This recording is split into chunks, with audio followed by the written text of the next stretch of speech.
जय माता जी, जय श्री राम, जय हनुमान। आपण मानक आम चैनल माँ की शक्ति बाबा की भक्ति की स्वागत। आज आम वीडियो माध्यम जाना आपड़ प्रतिदिन 10 ରୁ 15 मिनट मंत्र जप करती ताले आपण शरीर में क्यों क्यों परिवर्तन होता है बा आपण प्रतिदिन मंत्र जप करने द्वारा आपण क्यों क्यों ऊर्जार लाभ पाई था क्यों क्यों शक्ति आपण पाखक आसता है यही विषय आज आम वीडियो माध्यम जाना। यदि आपण मानक वीडियो भल लगे तेज लाइक शेयर सब्सक्राइब करेंगे और अन्य मानक शेयर करेंगे। तेज चलतु वीडियो आरंभ करवा। जय श्री राम। आपड़ जब प्रतिदिन पूजा करुँच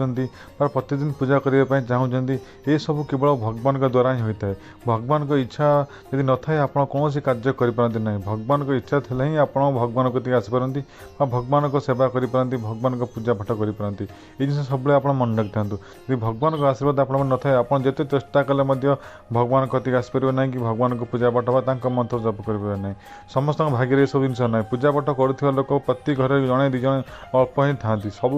समस्ते ये सब जिन कम करपारती ना कि भगवान किसी लोक बाची जो मैंने कि भगवान का पूजा आराधना प्रार्थना से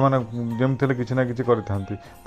भगवान का आशीर्वाद थाए। जब आपको भगवान का आशीर्वाद अच्छे आप निश्चय भगवान पूजा पाठ करेंगे और मंत्र जप करेंगे और आप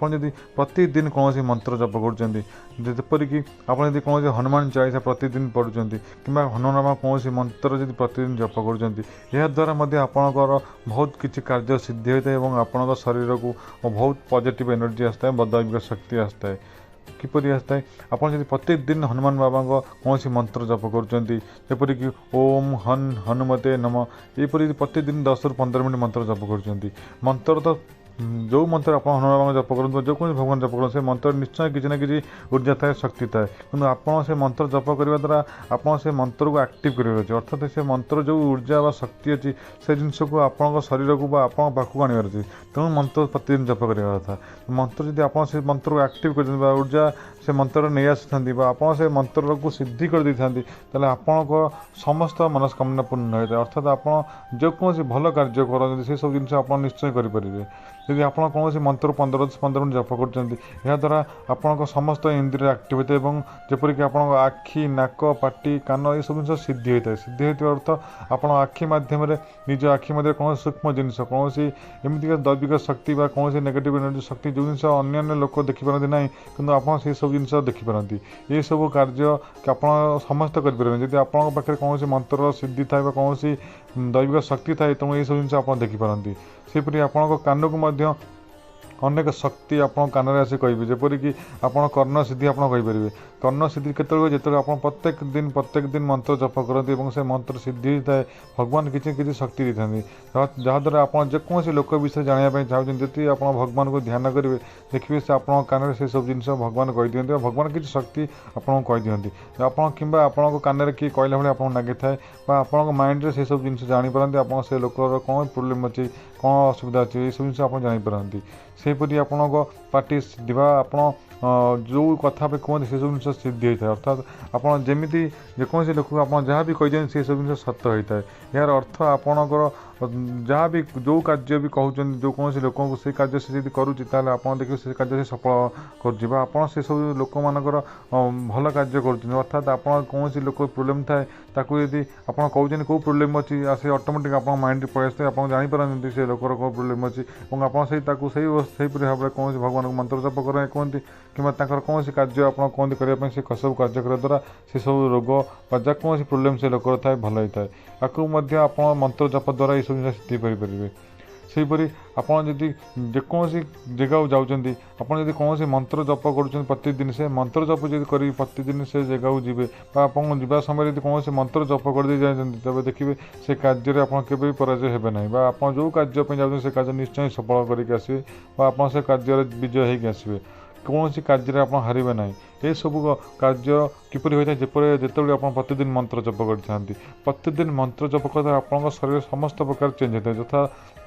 ଆପଣଙ୍କ କଥା କହିବା ଶୈଳୀ, ଆପଣଙ୍କ ଚାଲିବା ଶୈଳୀ, ଆପଣଙ୍କ ଖାଦ୍ୟ ଶୈଳୀ ଏବଂ ଆପଣଙ୍କ ବ୍ୟବହାର ସବୁ ଜିନିଷ ଆପଣ ଦେଖିବେ ମନ୍ତ୍ର ଯଦି ପ୍ରତିଦିନ ଜପ କରୁଛନ୍ତି ବା ହନୁମାନ ଚାଳିଶା ପ୍ରତିଦିନ 10ରୁ 15 ମିନିଟ୍ ପଢ଼ୁଛନ୍ତି, ଏହିସବୁ ଜିନିଷ ଆପଣଙ୍କ ଲାଇଫ୍ରେ ନିଶ୍ଚୟ ହୋଇଥାଏ। ଯଦି ଆପଣ ପୂଜାପାଠ କରିବା ପୂର୍ବରୁ ଆପଣ ଯେପରି ଥିଲେ ଯଦି ମନ୍ତ୍ର ଜପ କରୁଛନ୍ତି ତାପରେ କିଛି ନା କିଛି ଆପଣ ନିଶ୍ଚୟ ପରିବର୍ତ୍ତନ ଅନୁଭବ କରିପାରିବେ। ନିଜ ଶରୀରରେ, ନିଜର ବ୍ୟବହାରରେ, ନିଜ ଚାଲିଚଳନ ଆଚରଣ ସମସ୍ତ ପ୍ରତି ଦେଖିବେ ଆପଣଙ୍କୁ କିଛି ନା କିଛି ପରିବର୍ତ୍ତନ ହେଉଥିବ।